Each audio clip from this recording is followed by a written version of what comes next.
Yo, JD here, and as you can see, we're doing an online video here today. This is not a live comm, don't worry, the mic will be much better next time I do it, so we're just talking as a post-commentary now for this one. But this was a really good race today, a really intense one. Had a lot of fun with this, did a lobby for about 2 hours, which I plan to do almost every single day now, so just make sure you follow me on Twitter, on the Xbox, because I will be trying to do that, as I said, for about maybe 2 or 3 hours in the afternoon each day, every single day. So starting on the grid now, I think we're in P9, equal cars in this lobby. It's at Spa, clear skies, and we get a pretty decent start. Going down the inside, going to Turn 1, managing to pick up maybe a couple of positions, made a little bit of contact at the Toro Rosso now. But coming through into here now, the Renault, I don't know what is happening to the Renault, and it is just absolute carnage. And behind me, it just, I don't even know what is going on there. It just reminds me of that famous crash at the start of Spa. It's kind of what it looked like, but we've gone up into 6th position now, getting a really good slipstream. Pretty using 1.5 wings for this, which is working pretty nicely. Up into 5th place now, and now it's on to try and win this race. My teammate, VSR V6 Racing, is a very quick guy who I race with in esports qualifying. There's quite a few quick people in here actually. I think Clone Troop, he's another pretty quick person, along with a couple of others, so it's pretty competitive for a sprint mode lobby, and we've got a full grid of 20 people in here, so it was really nice, and I really missed just racing people online again, so I will be doing a lot more of these kind of videos as the car in front of me has gone off and I just didn't know where to go, and we've just gone into him. I didn't know where he was going. I thought he'd come back on the track, but his car just seemed to stick in the same place, so we've lost 4 positions. We're back down now to P9, but I was feeling really good. As I said, I know I keep always banging on about it, but I just feel I'm just getting better and better each day, and just my confidence when I was in this race, along with the other races I was doing today, it just felt so good, and I'm just really enjoying my driving again, to be honest. It just feels really nice, and just getting that confidence to really compete properly in league racing and stuff online, that's really is coming back to me. So I was just having so much fun doing this, to be honest. It just felt nice to just have some just really good, not taking it so serious fun pretty much. But someone has, I don't know who that was, can't quite read it on my screen, but they've been held up each other. We're going to go around the outside of Turn 1, so we're back into P7 now, and my goal was just to try and get a podium. If I could get a podium in this race, because I always do a lobby with about 4 or 5 races. It's just basically a mini championship, and I always want to win that championship, so I think this is the first race during that, so I was really trying to get some good points on the board. As I said, some fairly decent drivers in here as well. We got, I'm not sure who that is quite ahead of me, but we're going purple as we would in the second lap of the race. I'm going to try and catch up to this pack. As you can see, the leader is already gone, but we're going to try and catch up and just see exactly what I can do. And this track, it just feels really nice. And my camera settings, you can find them in my preparing for the Pro Drafts video on my channel. It's about 3 videos back. Those are my camera settings, because I feel it's just really nice not seeing the helmet, it just really just seeing the wheel.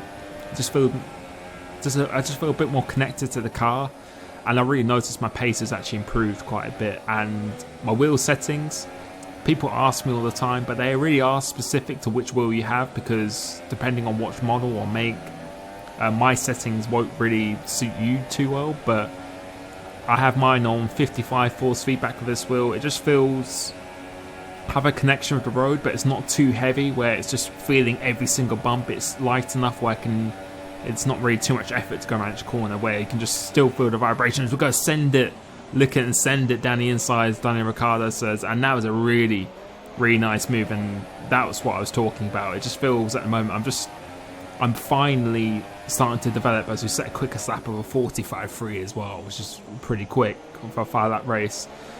I just finally feel like I'm starting to have that racecraft confidence when using this device like I do with the controller. That was something I was always not concerned about, just felt like it would take a long time to develop, but now I'm starting to really feel like I've got the right settings, the right seating position, the right wheel settings and force feedback. I'm really starting to feel that this is my comfort zone now.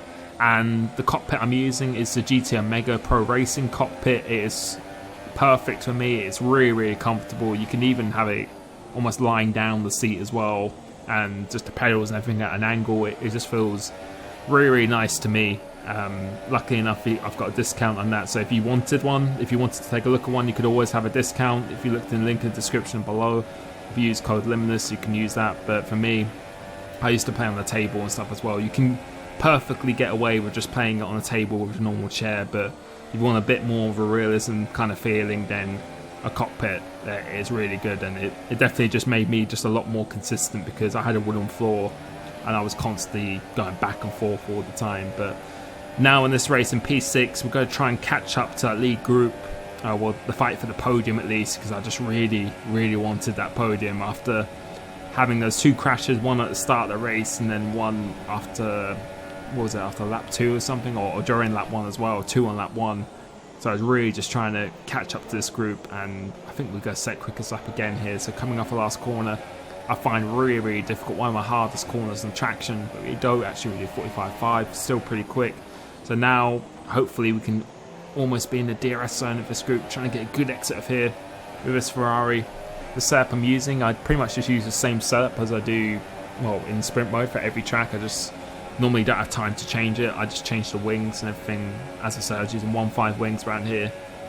But now we're just going to try and catch this group as they're going side by side at the end of this straight.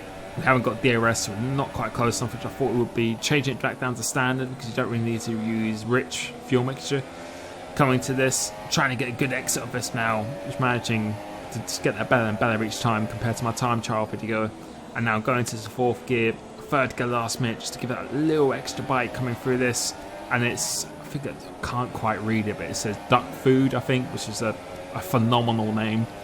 We're thinking about going down the inside here, but we're actually not. We're going to let him have the corner, and that actually pushes us out wide because of dirty air.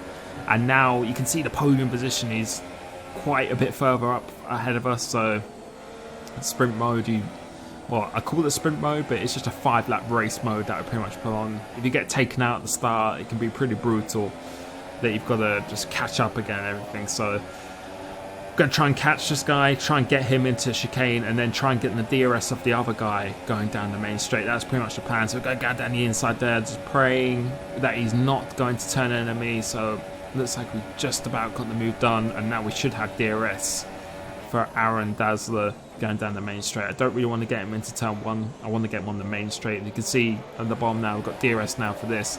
But it looks like he's probably going to be closer to the guy in front ahead of him as well, so it might be a double DRS. So really important to try and get a really nice exit of this now.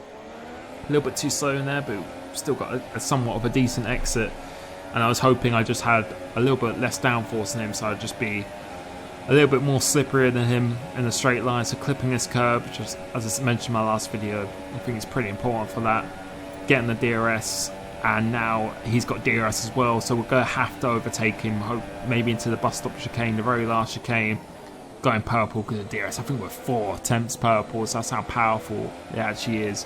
Trying to get a good exit of this corner. We can see the understeer is actually putting us a little bit wide now, but we've got a little bit of fuel left for the end of the race. We managed to save it, so we're just going to try and use all that fuel for the end of the race. And something I say as well is try not to use rich all the time, because it will actually burn your engine. It's actually better to be in stand quite a bit. But for this corner, not going to go down the inside there. It's a little bit too difficult, but it looks like he's gone out wide ever so slightly, but we've got a yellow flag. But as we pass the incident, we're going to go down the inside now where it's green, making a little bit of contact, sliding a little bit, but managing to hold the car just about. So I'd say it's just about a clean move. I'm now trying to get a really nice exit of this, trying to straighten up the car, which we do. We get a very nice exit of this now. Rich mix, and hoping that he's running a very high wing setup. As you can see, the slipstream is actually working now. We've actually got quite a decent tow in him coming into this last corner, so it's going to be all or nothing last lap. We're going to try and do what we did before. We're very far behind, but we're going to try and go down the inside. Yeah, I think he was turning in anyway because he just didn't expect it, but I think that was very optimistic for me. So we're just going to wait for him, which is MMN Revolution. We're just going to let him pass. He's weaving as well. He sent me a message after the race saying no problem, which I'll probably show at the end of this now. But that was just a nice introduction into the sprint mode again. I'll be doing many more of these lobbies, so please follow me on Twitter if you want to be a part of it. I've recorded quite a lot of videos today during it, so it was a lot of fun. So thank you to everyone who was in the lobbies with me. It was nice to be racing online again. So I hope you enjoyed that video, something a little bit different. Let me know what you want me to do next for any videos or anything at all.